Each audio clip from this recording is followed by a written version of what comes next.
Hi, I'm Barge, hotel investor and operator. I started doing Airbnb 7 years ago and have tried everything to make that model work, and I can tell you firsthand, it's terribly flawed. Airbnbs are too saturated. You're paying too much for the asset. They're regulated. You're not even allowed to do Airbnb anymore in many areas, which is only increasing. And when you go to sell it, it's worth the same as the house down the street. That all changed when I transitioned to hotels.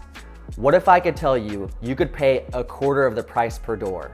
If you'd be allowed to operate no matter the regulation, in fact, regulation works for you, and the more you optimize your property, the more your property is worth.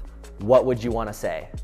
I've gone through this transformation firsthand, and I can tell you it's completely changed my business. Now, we built a program to help you do the same for you and your business. We are going to cover how to find these properties, how to underwrite them, how to finance them, how to renovate them, how to vet and assemble your team, and how to launch and operate them. We're gonna give you all the tools and tricks and knowledge that I've accumulated over years of experience built into one program where you can go from zero to hero in the most efficient path possible. So if this sounds like something you wanna learn more about, follow us and get in touch with us today.